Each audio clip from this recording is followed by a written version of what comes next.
bersama kami di Tiku Podcast. Titik kumpul 4 kepala, 1 rasa.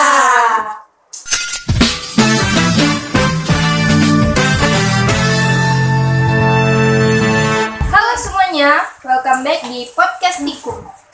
Masih bareng saya Divya Rasti Dominik yang bakal temenin kalian dengan obrolan santai tapi tetap nyantol di kepala. Hari ini spesial banget nih, karena kita kedatangan tamu yang keren, yaitu Kak Ayu Nurani Safitri. Beliau ini mahasiswa PIAUD dari Institut Agama Islam Negeri Pontianak. Dan topik kali ini pasti relate banget buat calon pendidik, guru PAUD, atau orang tua muda. Kita bakal bahas tentang anak usia dini yang kadang bikin kita garuk-garuk kepala. Mulai dari tantrum, susah fokus, susah makan, sampai perilaku-perilaku kecil yang sering bikin bingung. Ini tuh normal nggak sih untuk ditangani lebih lanjut? Jadi, siapin kuping, siapin hati, dan siapin notes kalau perlu. Karena obrolan kita kali ini bakal penuh tips dan pengalaman real. Jadi kali ini kami akan sharing-sharing nih tentang bagaimana cara berkomunikasi dengan anak sulit. Bersama Kak Ayu Nuraini dari IAIN dan program studi PIAUD. Nah, di sini kami akan membahas tentang bagaimana cara berkomunikasi dengan anak sulit. Nah, ngomong-ngomong tentang anak sulit nih Kak Ayu, apa sih tanggapan kakak tuh tentang anak yang sulit berkomunikasi, anak yang sulit dikasih tahu, anak yang tantrum dan suka marah-marah, suka nangis gitu lah, sulit untuk berkomunikasi gitu. Itu apa tanggapan kakak? Menurut saya sih mereka tuh nggak ada niatan jahat ya, mereka juga nggak ada niatan nakal, karena tuh mereka belum tahu emosi gitu, mereka belum bisa memvalidasi emosinya gitu kan. Nah, mereka masih bingung, mereka masih nggak tahu gitu, jadi wajar lah ya, karena itu masih pertumbuhan mereka gitu kan ya. Berarti wajar ya anak yang suka tantrum, suka marah-marah, nah itu wajar kan, karena itu secara umumnya tuh emang tahap pertumbuhan mereka kan, emang suka tantrum nangis kan, emang usia anak usia dini tuh emang kayak gitu kan, suka nangis tantrum. Jadi kita sebagai pendidik harus bisa ini Kak, membantu memberi perhatian khusus untuk mereka, mencari akar masalahnya. Kenapa sih mereka membangkang, kenapa sih mereka ini enggak kan perilaku sulit itu kan nggak sesuai normal gitu kan Kak. Kenapa sih mereka gitu? Jadi kita harus bantu untuk membimbing mereka lah ya, Iya, untuk lebih baik untuk masa depannya nanti kan. Oke, Kak Ayu. Nah, Kak Ayu ini ada nggak nih pengalaman dalam menghadapi anak yang sulit, misalnya kayak adik Kak Ayu sendiri gitu, yang susah dikasih tahu, atau yang nakalnya tuh minta ampun gitu. Nah, ini nggak cuma buat adik kakak aja sih, kayak Kak punya ponakan juga bisa gitu kan. Nah, menurut Kak Ayu gimana? Nah, pernah sih ada temannya adik saya juga, ya dia tuh nggak bisa juga diatur tuh. Kalau misalnya emaknya nggak mau kasih HP dia marah gitu, nggak sesuai dengan kemauannya gitu kan, dia marah gitu.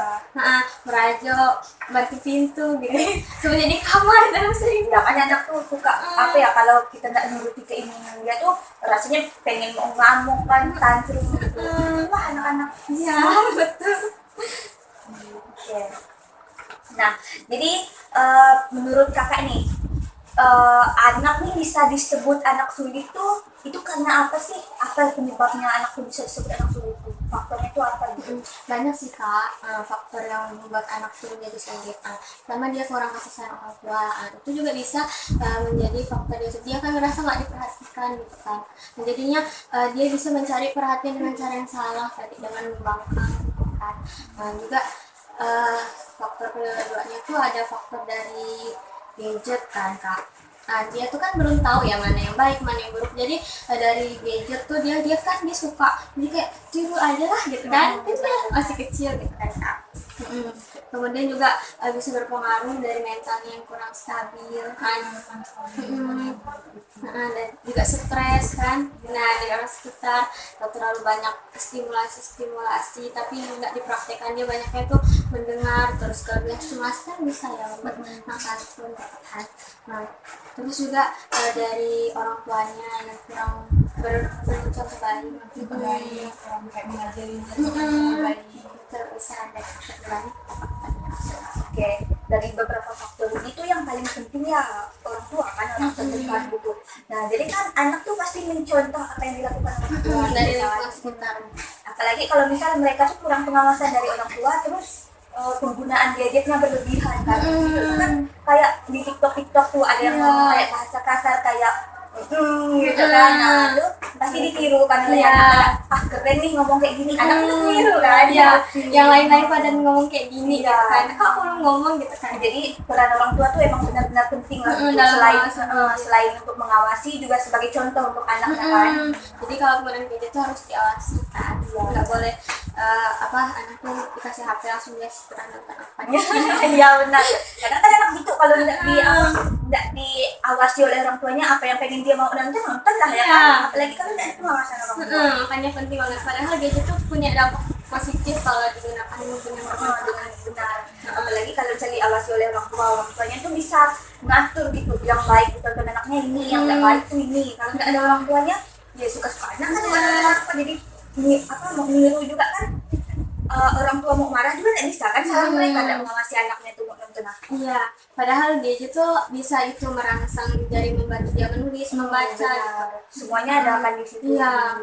Perangkat digital semuanya ada. Jadi tergantung nanti dari orang tua kalau mengawasi atau enggak, yang baik atau enggak kan.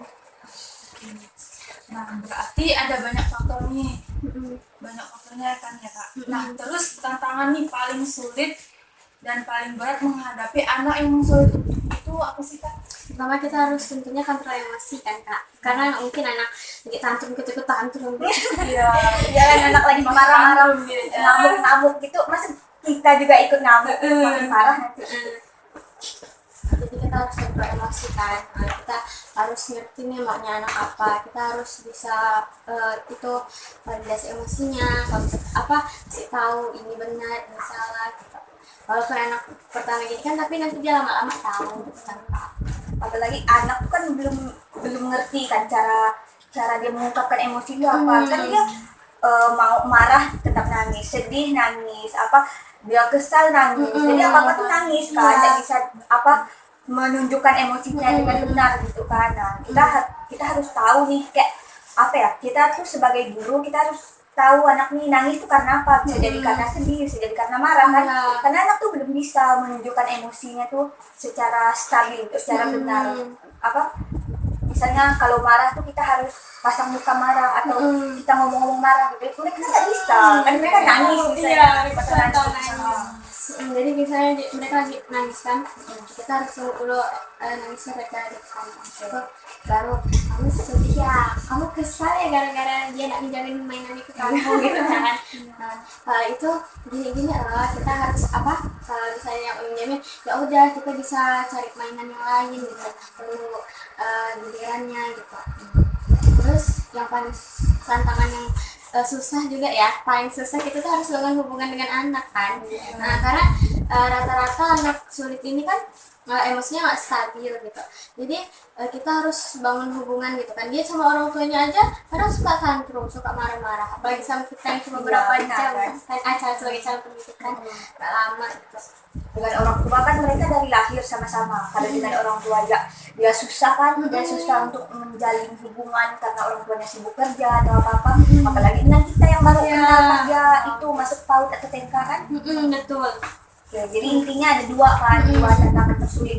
Yang pertama itu kontrol emosi, mengontrol emosi anak juga, terus menjalin hubungan dengan anak. Itu dua tantangan tersulit. Gimana sih caranya biar tentu bisa akrab sama anak tersebut? Gimana sih biar anak tersebut bisa kontrol emosinya? Benar sih. Itu benar-benar sulit itu bagi kita yang Dan pendidikan. Nggak semua guru tuh sabar. Kalau nangis, kenapa sih kamu nangis? Kan orang-orang diam udah selesai. Dia tahu kan. Iya. Tapi dari dua ini tadi kan kakak ada bilang tuh kita harus mampu kan mengatasi dua tantangan tersebut sebagai guru nih. Kita harus profesional kan, harus mampu mengatasinya. Nah, gimana sih menurut kakak tuh cara mengatasinya? Oke. Nah, tadi kan kakak bilang nih kita sebagai guru tuh harus mampu kan, harus profesional kan. Jadi kita harus bisa nih mengatasi dua tantangan tersulit tadi. Jadi menurut kakak tuh apa sih bagaimana sih cara untuk mengatasi tua tentang hal tersebut? Yang pertama kita harus, kan tadi saya bilang gimana caranya kita kontrol emosi anak kan, kontrol emosi kita. Misalnya kalau anak lagi tantrum, lagi nangis, ya kan jadi dia dulu tantrum, nggak usah misalnya dia tantrum gara-gara nggak dikasih HP, langsung kita kasih HP gitu. Nah jadi biar kan dia mau marah, mau nangis gitu kan. Jadi kan lama-lama dia bakal tenang kan Kak. Nanti di situ baru kita, kamu sedih ya gara-gara ini, kamu marah ya gara-gara mama kasih HP, gara-gara ibu kasih HP, kamu sedih ya gara-gara temanmu nggak minjemin buku gitu, nggak minjemin mainan. Gak apa-apa loh, kita bisa cari mainan yang lain, kita harus ada mainan ini gitu. Jadi kita harus menebak isi hati anak gitu. Nah, terus juga gimana cara kita menjalin hubungan sama anak tuh bisa gini Kak. Kalau misalnya mereka bisa diajak untuk bercerita gitu, misalnya anak cerita sedih, kita ikut sedih gitu. Kalau dia cerita senang, kita ikut senang gitu kan, anak jadi ngerasa didengar kan, jadi ngerasa dia tuh diperhatiin gitu, nyaman, jadi dia bakal sering cerita, jadi bisa lebih akrab gitu kan. Terus kita harus bisa nebak isi hati anak gitu kan, dia masih kecil kan pasti suka cari perhatian kan. Nah, jadi kita harus kasih siapapun yang lingkungan Tujuan dari dia gini tuh apa, dia harus tahu gitu kan, harus bisa nebak. Nah, kita harus bisa kasih apresiasi kecil kalau dia berhasil gitu kan, biar dia tuh percaya diri gitu. Jadi kan kalau dia percaya diri kan nanti senang gitu, dia lebih akrab sama kita gitu kan. Nah Kak, apa nih pesan kakak untuk orang tua dan untuk para calon guru di masa depan?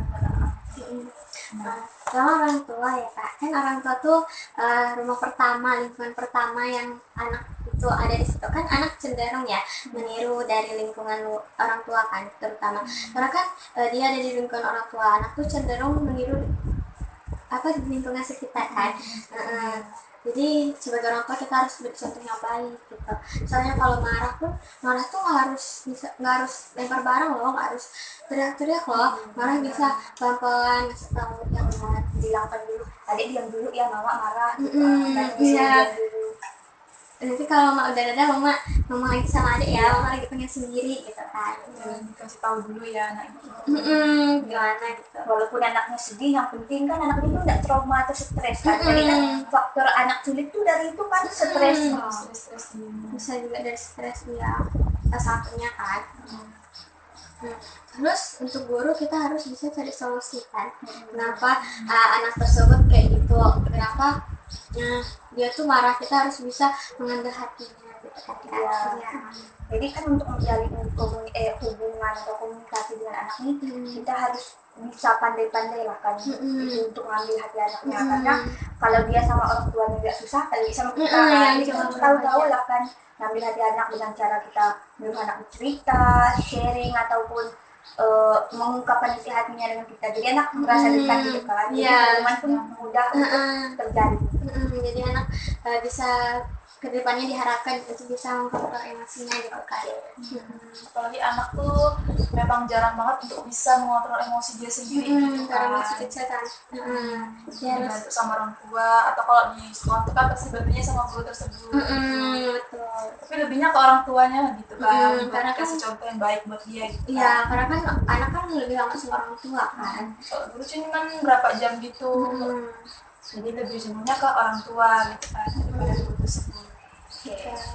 Nah, jadi ini nih pesan dari Kak Ayu untuk orang tua dan guru. Orang tua harus bisa menjadi contoh, harus bisa membimbing dan mengawasi anak.